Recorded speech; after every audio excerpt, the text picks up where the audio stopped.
Hello all and welcome, and I am the MGTOW philosopher. And in this video, I would like to talk about an article I came across entitled, "We Think Women Are Better People, But They Are Not." And surprisingly, this article was written by a woman. So kudos to Nikita Colombi. And in the title, she has a tweet from Michael Moore. We all know who Michael Moore is, that simp, wimp, idiot, leftist, feminist moron who hates men, hates white people, hates himself. Lovely fellow. He thinks Cuba has a better healthcare system than America. He's a moron. And he says, no woman ever invented an atomic bomb, built a smokestack, initiated a Holocaust, melted the polar ice caps. That's, by the way, untrue. The ice is actually being continually added to the polar ice caps. They're not melting. That's a lie. Or organized a school shooting. And she replies by saying, and no woman ever invented life-saving antibiotics, electricity, or the printing press. Seems women haven't invented very many things at all. Men are listed as the primary inventor in more than 9 out of 10 patents, and the top patent classes where women are the primary inventor are travel goods and personal belongings. Jewelry and apparel. Who's sexist here? Michael Moore, me, society, or Mother Nature? If you answered all of the above, click here to exit this article. So she gave Michael Moore the old 1-2. Thankfully, somebody needs to give that fat pant load the 1-2. I hate that freaking guy. So let's get to the meat of the article, shall we?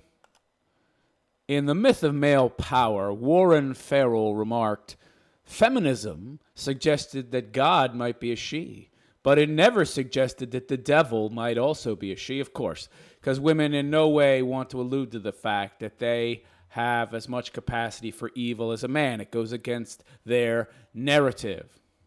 In a revealing Pew survey, both men and women thought women are better than men. Oh, big surprise! Society for the past 60 years, meaning feminism, women, the establishment, government, media, education system, have been sending that very message. And gee, big shocker, people have come to believe it. Indoctrination at work. Your tax dollars at work, funding feminism and the destruction of Western society. More compassionate, honest. More honest? What? More intelligent? Oh my God. More outgoing and creative. Well, it just goes to show you how some well-placed indoctrination and some clever doublespeak can essentially change people's minds to believe something that is a total lie. Well, if you want to be a good man, a good woman, you have to acknowledge equality as a reality, right? Goes on to say the sexes were tied when it came to perceptions of their work ethic and ambitiousness. You people are so blue-pilled. You believe these lie narratives. You can't think for yourself. Women, as hardworking and ambitious as a man, get out of here. The only thing men were thought to be better at was decisiveness. That's it? What? What is going on here? How brainwashed can society be to think that women are better at everything? Good God, you have to be a total moron to buy this crap. Either that, or you don't want to incur the wrath of the PC police. I think that has a lot to do with it. Men were also rated as more arrogant and stubborn, while women were rated as more manipulative and emotional. So in almost every metric, especially every metric that's negative, men win. Total bunch of crap. Why do we believe men are more moral caliber than women? There are many factors, no doubt, but I want to focus on a couple ideas not often discussed. Men may appear to be less moral than women because they often take on more responsibility.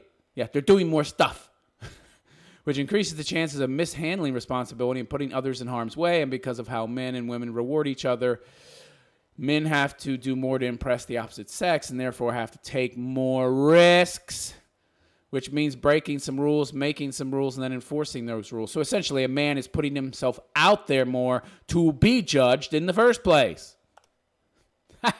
I like this. If civilization had been left in female hands, we would still be living in grass huts. Camille Paglia, that's funny.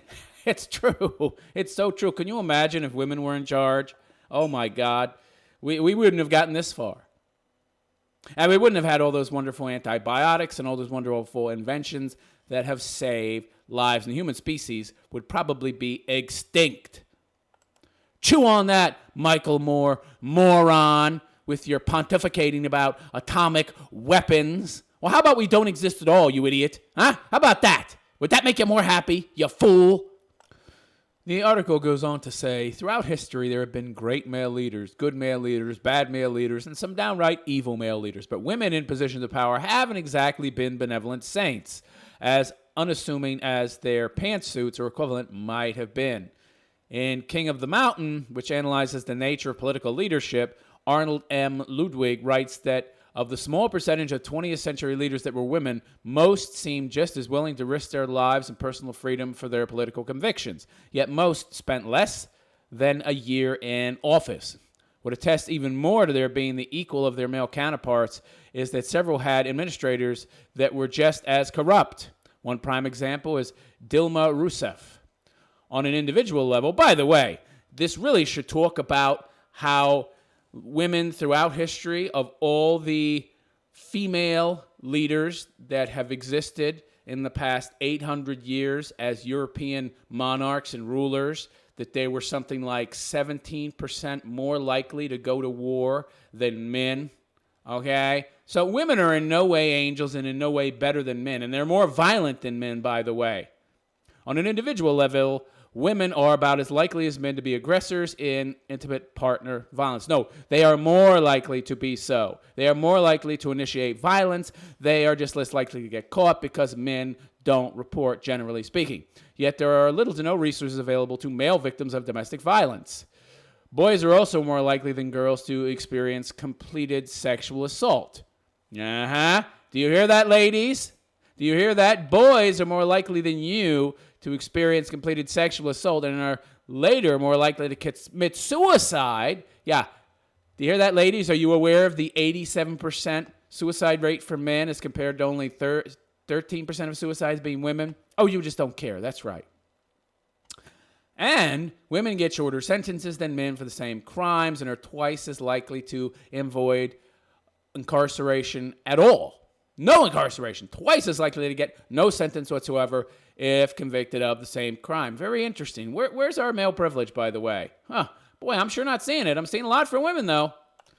The article goes on to say, one of the reasons why women can get less punishment is because of the halo effect. Yep. We look more innocent and are perceived as less threatening. And perception is reality when you're a leftist, of course, in a leftist world. That's a wonderful privilege to have, the halo effect. Great privilege to have. For example, people with softer faces are less likely to be found guilty of intentional crimes, but more likely to be found guilty of negligent crimes. And in one fascinating experiment, the mere presence of an unfamiliar male or his hormones elicited a stress response in rodents, whereas the presence of a female did not. There are also more social systems in place that support women, and especially single mothers, such as welfare, making it seem as if a woman must have really been in need or in danger if she committed a crime. Right. The perception is there that there's so much help available for women that if they do have the audacity to commit a crime, well, they must have really been in need. It's not because they're evil or horrible people. They just were in such need that the regular services available to them, which are so many, were not enough. It couldn't be that they're just a horrible person and as evil as a man can be. Oh, no. And with so many male judges and feminist female judges, there are more than enough people in positions of power in the judiciary that will be more than willing to give a woman a pass. Gee, it sure seems like women have stacked the deck in their favor, yet they continue to complain that they're disenfranchised. The article goes on to say, ever wonder how a female version of Lord of the Flies would play out? Unfortunately, they're making that movie. It should be crap. Where everyone has a halo but still needs to eat? Here are a couple of examples of what happens when women are under the same levels of stress as men. In Stanley Milgram's classic 1963 obedience to authority experiment, the original participants, all males, shocked another participant, really a Confederate, when he got an answer wrong on a simple test, with each wrong answer increasing the number of volts. In that scenario, 65% of the male participants went all the way up to 450 volts, the highest settings. Good God. Yeah, that's pretty high, by the way. Later, Milgram conducted variations of the experiment. When women were participants, 62% of them escalated the shocks to 450 volts. So, essentially, the same numbers. But I thought that these women were angels, and they weren't as capable of horrible crimes as men. They're so wonderful and perfect and sweet and honest and intelligent. Oh, they would never do anything that horrible. BS. And there's a nice little graph, and women are number 13, and as you can see all the way up to number 15, they are essentially equal with the men. Very interesting. And here we have another scientific experiment to further push the point home. Later in 1972, Charles Sheridan and Richard King used an authentic victim, puppies. Now, you would think a woman couldn't hurt a puppy. Who could hurt a puppy? And women are so wonderful and motherly, and they're so caring, right? They could never do anything like that. In another obedience to authority experiment, while 54% of male participants obeyed to the end of the shock scale, 100% of female participants went right up to the end. Unbelievable! So we have an experiment here of cruelty to animals, and women, all 100% of them went to the end, while only 54% of men. You know why? Because a man is a protector. He sees a little puppy, he sees a baby's face, and he feels an urge to protect. Women, not so much. That kind of destroys that halo effect. I thought they were perfect, but they're actually more inclined to be cruel. I never would have suspected.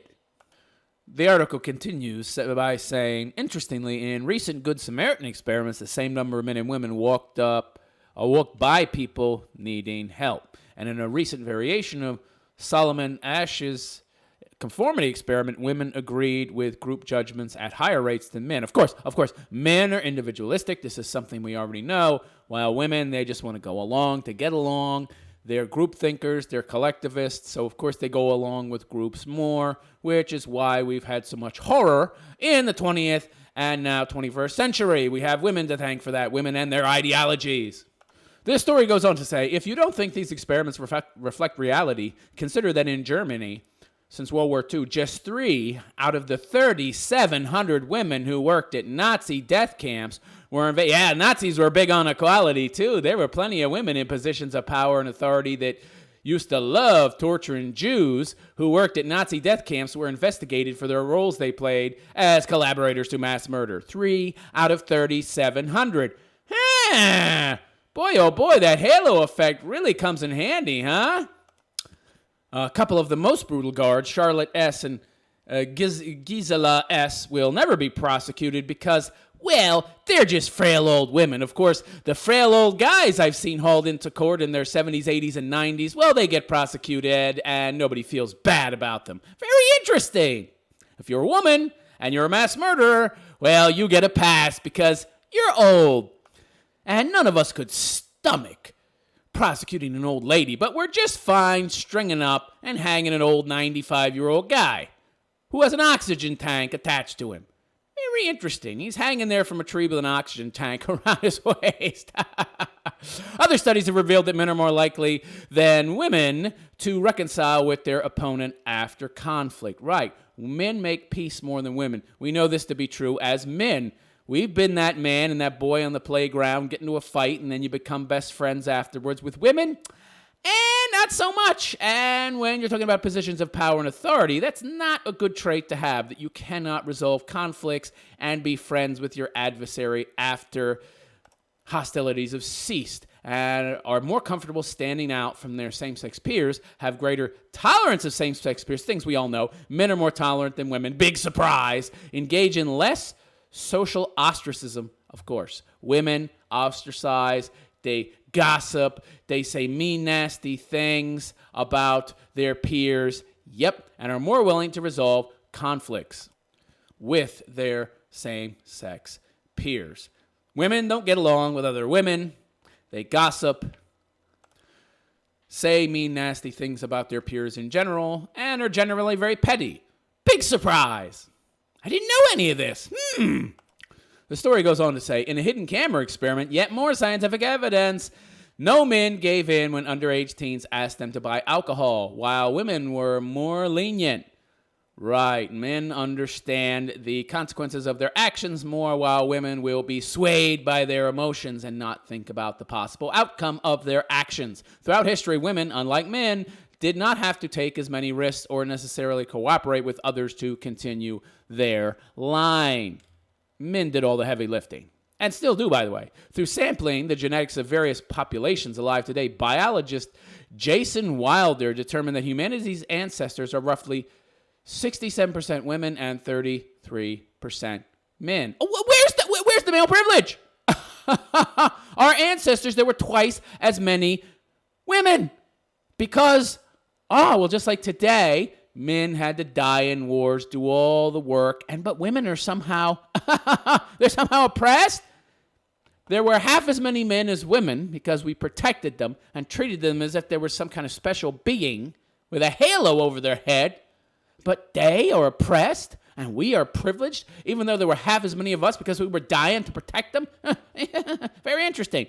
Indicating some men were able to have children with multiple women, but most men didn't have any children at all. Well, where's our privilege? Where's our privilege?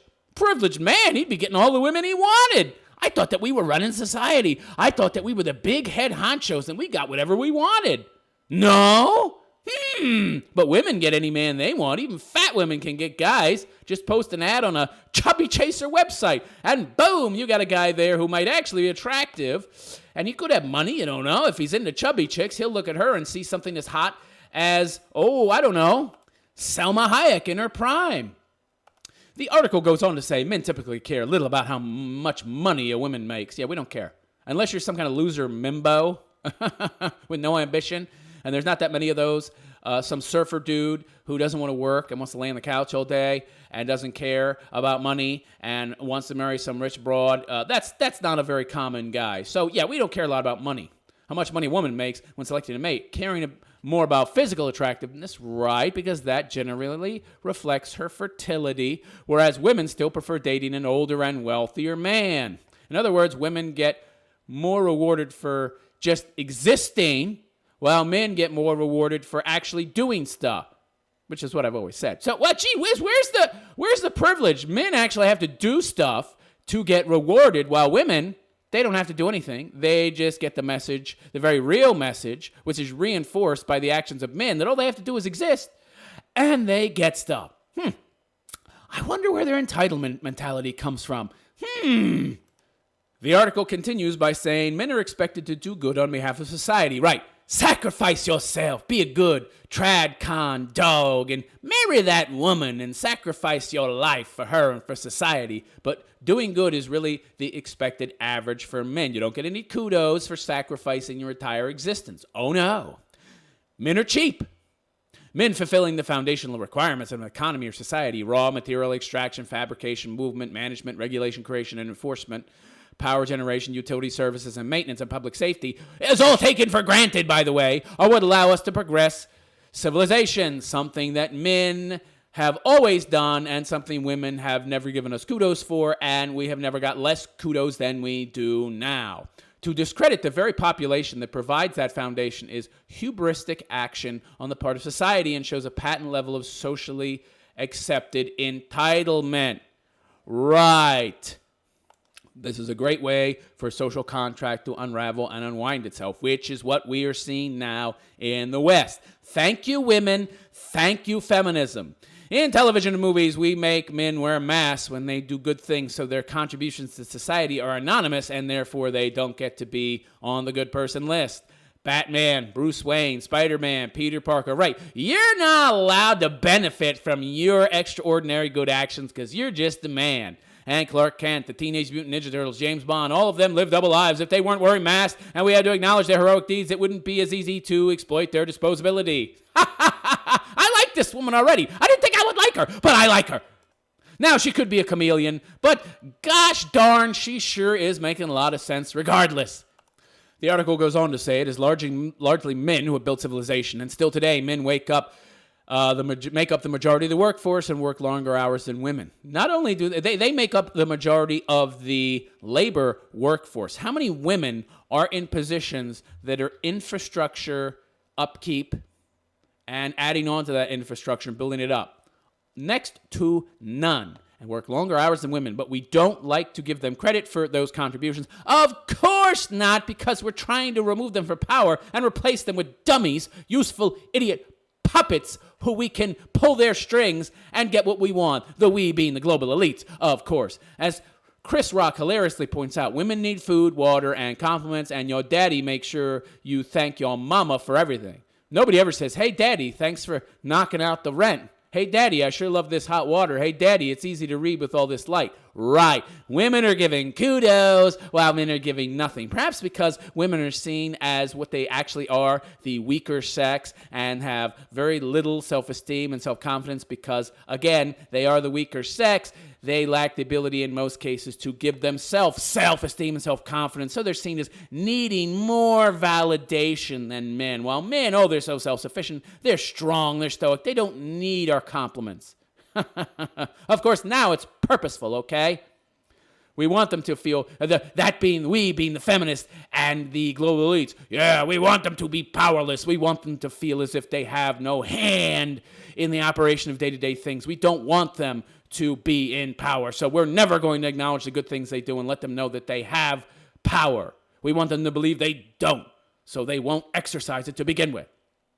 The article goes on to say, while it's true that male risk-taking leads to men compromising the vast majority of serial killers, bank robbers, and school shooters, male risk-taking leads to the vast majority of our inventors as well. Explorers, jazz musicians, and CEOs, while male risk-taking also gives us heroes who risk their lives saving others, such as firefighters, 96% of whom are male, and 7 out of 10 of which are volunteers who make jack diddly.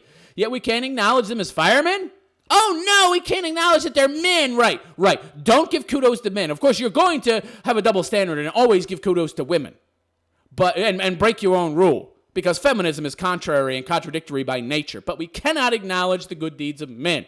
No, because that excludes women, and that's not equal. Police officers, 7 out of 8 of whom are male, but we can't call them policemen. And military service numbers, 5 out of 6 soldiers are male. Geez, that's too many. That's not enough, What I meant to say is that's too many women. What are so many women doing in positions as soldiers? They need jobs. And when it's peacetime, they get into the military and even when it's wartime, they get into the military because they know they'll never have to be on the front lines and they'll never be facing enemy bullets. They like to sit behind the little gamer console and fly those drones. Yeah, a lot of risk there. Easy job. Doesn't have to risk your life. You get credit for all of the things that the male soldiers do, and you get all the kudos of the male soldiers without having to take the same risks. Lovely. Until recently, men filled 100% of combat roles. They still do, sweetheart. They still do. Show me a woman that's in a combat zone right now, okay? Show me a woman who got her arm blown off or her leg blown off. You ain't got many. The ones that you do have, they ended up being in areas that weren't known to be combat areas, and they hit an IED or something like that. It wasn't because they were in an actual combat area. Trust me. The article goes on to say, instead of examining the roots of crime and success, however, we point to crime as proof men are bad and point to men's accomplishments as proof they are oppressors. Right. They simply can't win. They're darned if they do. They're darned if they don't. And that's the whole point of feminism on the left. That's why you have all the contradictory messages, so women can get lauded and praised for their accomplishments and thereby become the big heroes in society, while men do the same things. They get no kudos, and society has been set up in such a way that much of the time when men do commit a crime, it's to help and provide for a woman. So you're right. We can't win. The article continues by saying, this idea of which sex is better is a false dichotomy because in the end, we both need each other. To ask who is better, who has done more, doesn't benefit us at all. I think it does. Now, in this, you're letting your female side show because you made a lot of good arguments here, but you are now letting your female bias leak into the article. Yes, it is important who is better, who has done more, because that's what these current culture wars, sex wars are about. The reason I wrote this is to give men more credit where credit is due. Yet you ended it in a very bad way, letting your female bias creep in and trying to say that who does more and who is better isn't important, while the entire article focused on those kind of things. Bad pool on your part, honey. Trying to make the feminists happy? Are we? Fail. You won't make them happy because you've said nice things about men. So you might as well end the article honestly. When society thinks that men are automatically bad, which is now becoming institutionalized with forced toxic masculinity classes across campuses, we need to examine whether or not things are really so black and white. Sometimes they are. Ultimately, we society, which is a construct, we as a culture, need to stop painting men as the enemy. Recognize there's good and bad on both sides and get the good on both sides to start working together. I agree with that. Goes on to say, Nikita is a writer and artist who co-authored Man Interrupted with social psychologist Phyllis Zimbardo, passionate about understanding human nature. She founded the sex ed blog Better Sex Ed. Figure I'd give her a plug there because I like this article. TLDR as a group, women are perceived as good simply because they are women, whereas men are demonized simply because they are men. For example, we have toxic masculinity classes, but not toxic femininity classes. If this perception continues, then our male-female relationship dynamic will further deteriorate, falsely perpetuating itself. Very good article and very telling about the current state of our culture. I, for one, disagree with her on her summation that it's not important about who is better, who is worse. I think it is very important in that it is falsely misrepresented that men are worse and women are better. We need to flip the script, honey, and show that men are better, something you clearly outline in your entire story by showing the things that men do and women do and the clear disparity between the two. That alone gives us the answer. Men are better. Men are objectively better. And society, culture, we wouldn't exist without men. Okay? We've sacrificed our lives. We've sacrificed everything throughout history, proven by the fact that in the past, women were 67% of the population because men were killing themselves and working themselves to death for women. And something that still a bunch of cuck, simp, wimp, white knights are still doing, and it needs to end. I am the MGTOW philosopher. Please like, subscribe, and donate to my channel if you would. You'll find a link in both the description and the last 20 seconds of this video. I wish you well and have a good day. Take care.